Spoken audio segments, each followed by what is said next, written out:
il faut trouver un bouc émissaire de la défaite des Américains sur le territoire en Ukraine face à la Russie. Il faut trouver un véritable bouc émissaire de la défaite occidentale sur le territoire en Ukraine face à la Russie. Et pour ce faire, il faut trouver quelqu'un de puissant, une nation très puissante, l'accuser constamment et continuer à faire passer ce message pour que ça reste dans la tête des gens et que les gens croient à cela comme ils l'ont fait depuis maintenant bien des années. Ils ont fait croire au monde que c'était eux qui avaient gagné face à l'Allemagne nazie. Ils ont fait croire que ce sont eux qui ont agenouillé l'Allemagne nazie. Ils ont fait passer des films de propagande et finalement, les gens ont cru. Mais tous ceux qui ont lu l'histoire de ce monde, tous ceux qui ont effectivement une connaissance accrue de cette histoire, savent que en réalité, c'est l'armée rouge qui est à la base de la défaite de l'Allemagne nazie en 1945. C'est ce qui se passe là en Ukraine. Encore les mêmes, les Wisas, qui en fait ont activé leur errance verbale. La Chine, c'est elle qui est devenue bouc émissaire, n'est-ce pas, de l'Occident. Il faut que ça soit la Chine qui soit derrière la Russie. Ils sont étonnés. Ils ne peuvent pas admettre que la Russie, elle est toute seule face à plus de 50 pays. Ils ne peuvent pas l'admettre que la Russie, elle seule, soit capable de contrer et d'avancer sur le terrain sans le support de la Chine, sans le support de la Corée du Nord, de l'Iran, sans le support des alliés de la Chine. Ils sont étonnés parce qu'ouvertement, eux, ils disent, nous votons ça, nous envoyons ça, nous envoyons ça. Or, sur le terrain, en réalité, celui qui domine, c'est Vladimir Poutine. Les Américains disent alors non, non et non. C'est de l'humiliation pour nous. Tout ça, c'est la Chine qui est derrière. C'est la Chine qui alimente la machine de guerre de Vladimir Poutine. C'est la Chine qui donne, n'est-ce pas, du matériel. C'est la Chine qui envoie des composants. C'est la Chine qui fait ceci, c'est la Chine qui fait cela. C'est la Chine, c'est la Chine, c'est la Chine. Anthony Blinken, le porte-parole des Wisas à l'extérieur. Alors, le porte-flambeau de M. Biden, c'est lui qui fait toutes ces déclarations, Anthony Blinken, à travers qui M. Biden s'exprime en accusant la Chine, l'Iran et la Corée du Nord, a encore accusé Pékin. Encore. Ça ne finit pas. Et la Chine a un ministre des Affaires étrangères actuellement qui n'a pas froid aux yeux, je vous ai dit la fois dernière, qui était d'abord ambassadeur de la Chine aux États-Unis, et donc qui connaît parfaitement la rhétorique américaine. C'est quelqu'un qui tape dur et tape sec, tape précis. Monsieur Anthony Blinken a dit ceci d'abord. Le secrétaire d'État américain accuse le nouveau Pékin. Oui, accuse le nouveau Pékin de soutenir l'industrie de défense russe dans la guerre en Ukraine lors d'une rencontre avec son homologue chinois Wang Yi. Wang Yi. Le secrétaire d'État américain a dit lui avoir fait part de sa vive inquiétude quant au soutien apporté par la Chine à l'industrie de défense russe qui alimente la machine de guerre russe et perpétue la guerre à laquelle la Chine prétend vouloir mettre un terme. En fait, ces gens, ils ne comprennent pas. Ils ne comprennent pas que la Chine se tient loin de tout ça. C'est vrai, il y a des accords commerciaux entre la Chine et la Russie. C'est vrai, la Russie vend le pétrole à la Chine, le gaz à la Chine. C'est vrai, la Russie vend d'autres choses à la Chine. Effectivement aussi que la Chine vend d'autres choses à la Russie, mais pas des armes. Je suis désolé, pas des munitions. Pas ce qu'ils appellent même des composants. Avant, ils disaient des obus. Après, ils nous ont dit non, c'était des armes. Maintenant, ils nous disent ce sont des composants. Mesdames et messieurs, pourquoi diable voudrait-il que la Chine soutienne la Russie en Ukraine? Pourquoi? Ce serait de la faiblesse des deux plus grandes puissances mondiales, la Chine et la Russie, sur le terrain en Ukraine. Parce qu'eux, les Occidentaux, ne veulent pas qu'on parle du conflit russo-occidental. Ils veulent que ça soit dit le conflit russo-ukrainien. Mais nous, on est intelligents, on n'est pas fous, on n'est pas dupes, on ne va pas accepter cela. C'est un conflit russo-occidental. C'est pas l'Ukraine qui est opposée à la Russie, c'est l'Occident qui est opposé à la Russie en Ukraine. Ça, c'est très bon. C'est très juste, mesdames et messieurs. Alors, Anthony Blinken continue en disant ceci.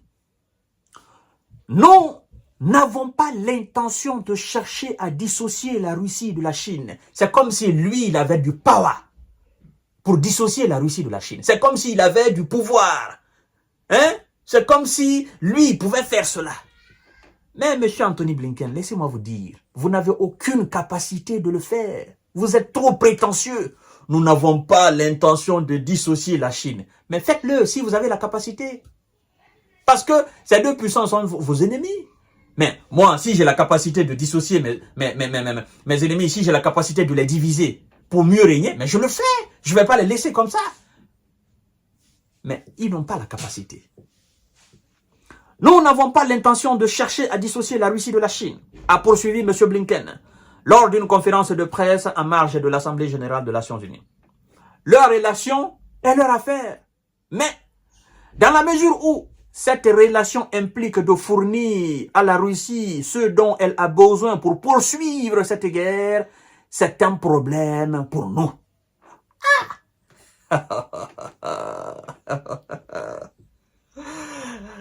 La Chine fournit des choses à la Russie dans l'optique de gagner sa guerre. Et ça, c'est un problème pour vous.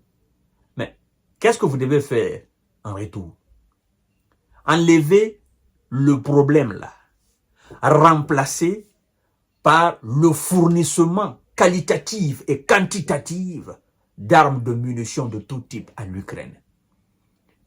Et puis, assumer les conséquences de cela.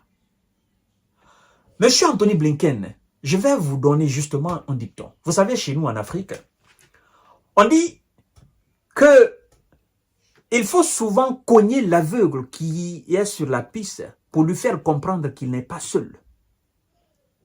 Lorsque vous dansez avec un aveugle sur la piste de danse, dans une salle par exemple, l'aveugle qui croit qu'il est seul dans la salle et donc il peut se permettre de faire tous les mouvements, il cogne même des gens sans même réfléchir, à un moment donné, il faut lui bousculer. Et cette bousculade doit être vraiment un peu dure pour qu'il comprenne que, ah, non, là, je suis aveugle, mais non, je ne suis pas seul ici. Hein. Il y a quelqu'un qui est aussi plus borné que moi. Monsieur Anthony Blinken, je suis en train de vous donner du secret. Si vous estimez que Vladimir Poutine est un aveugle, qui se permet de danser n'importe comment sur la piste en Ukraine, mais montrez à Vladimir Poutine que vous êtes plus aveugle que lui. Et ça va lui permettre de réfléchir, ça va le pousser à réfléchir. Mais si vous ne faites pas cela, vous vous arrêtez seulement à des accusations, à des condamnations, à des sanctions, mais c'est qu'en réalité, vous avez peur de l'aveugle qui danse sur la puce. Pourtant, lui, il ne voit pas. À supposer qu'il voyait maintenant, qu'est-ce qu'il allait se passer? Il allait vous détruire. C'est ça. Cognez Vladimir Poutine. Cognez-le, bousculez-le pour qu'il sente qu'il n'est pas seul. Montrez-le que vous êtes les États-Unis, que vous êtes la première puissance mondiale. Montrez à Vladimir Poutine qu'il n'est pas ce que vous pensez, qu'il n'est pas, bon, comme vous dites souvent, dictateur, borné, fou. Montrez-lui que vous êtes plus zinzin que lui, comme on dit en Côte d'Ivoire. Montrez-lui que vous êtes dernier plus que lui. Il ne faut pas qu'il croie qu'il est le maître du monde. Laissez la Chine en paix, monsieur Anthony Blinken. Et allez-y sur le terrain, soyez homme. Soyez homme comme Poutine l'a fait. Hein? Comme vous dites que l'Ukraine, ce n'est pas la Russie, là. Hein? comme vous dites que l'Ukraine n'a rien à voir avec la Russie, l'Ukraine a son indépendance, sa souveraineté là, et que quelqu'un s'est permis d'inviter ou de s'inviter sur le terrain en Ukraine et de faire du n'importe quoi là. Vous aussi, malgré que l'Ukraine n'est pas un pays de l'OTAN, encore moins de l'Union européenne, n'est pas lié à vous par un traité protectoral, ben écoutez, invitez-vous sur le terrain, allez-y là-bas, et montrez au gars qu'il n'est pas seul. Tapez-le. Vous attendez quoi? Mais je sais quelque chose. En fait, quand on était trop petit, vous savez, le plus souvent, les notions d'enfance, c'est la même notion le plus souvent au niveau de la haute sphère. Hein? Vous comprenez? Quand on était trop petit, lorsque un de vos amis vous tape, vous savez au fond de vous que lui là, il vous domine physiquement. Souvent, vous lui posez la question, mais qui vous a dit de me taper? Qui vous a dit? Le fait de poser la question, qui vous a dit de me taper ou qui t'a dit de me taper, ça prouve que vous avez peur de lui. Sinon, si c'est quelqu'un d'autre qui vous tape, mais vous-même, vous savez que vous pouvez bastonner ce dernier, vous ne lui posez pas la question. Directement, vous vous jetez sur lui. C'est ce qu'on est en train d'assister là. En fait, les États-Unis et l'Occident, là sur le terrain en Ukraine, ils sont en train de poser la question à la Russie. Qui vous a dit de venir là? Pourtant, en Libye, ils n'ont pas posé cette question. Afghanistan, ils n'ont pas posé cette question. Irak, ils n'ont pas posé cette question. Ne cherchez pas qui vous a dit à la Russie. Ne cherchez pas qui est derrière la Russie. Montrez à la Russie que vous êtes une puissance, que vous n'avez pas besoin de l'accord de qui que ce soit. Hein? Vous vous en foutez de l'ONU, vous êtes parti en Irak. Allez-y en Ukraine. C'est ça, au fait, la puissance. Hein? Mais si vous ne faites pas cela, vous êtes ça seulement à accuser la Chine. Nous autres, on se dit, mais en fait, l'Amérique, c'est un tigre sur le papier. Hein? Voilà. Leur relation est leur affaire, mais dans la mesure où cette relation implique de fournir à la Russie ce dont elle a besoin pour poursuivre cette guerre en Ukraine est un problème pour nous. Il a cité un exemple, le fait que les entreprises chinoises fournissent 70% des machines, outils à la Russie et 90% des produits électroniques. la rencontre de vendredi survient quelques jours après que le président américain Joe Biden a déclaré que la Chine mettait l'Asie et les États-Unis à l'épreuve, à raison de son comportement de plus en plus agressif, notamment en mer de Chine méridionale et à l'égard de Taïwan. Alors, les deux diplomates, Anthony Blinken et Wang Yi, effectivement, ont convenu que les deux chefs d'État se rencontrent, Xi Jinping et M. Biden, pour discuter effectivement d'un certain nombre de choses. Mais je dois quand même dire que aux Américains que sincèrement, nous, on est déçus. Nous, on est déçus. Nous, on pensait qu'après Dieu, c'était les États-Unis d'Amérique. On ne pensait pas que l'Amérique aussi pouvait se plaindre trop face à quelqu'un. Mais nous, on est déçus. Hein? Nous, on pensait que les États-Unis régleraient leur compte directement à la Russie. Mais sincèrement, nous, on a la tête basse aujourd'hui. On a tellement bluffé les États-Unis, on a tellement fait l'apologie de la puissance militaire, économique, politique, diplomatique des États-Unis que là, aujourd'hui, on est déçus. On est déçus. On est déçus, sincèrement. On est déçus. On pensait que c'était une puissance indestructible qui n'avait peur de personne. Mais là, accuser la Chine, sincèrement. Quand même, mesdames et messieurs, quand même.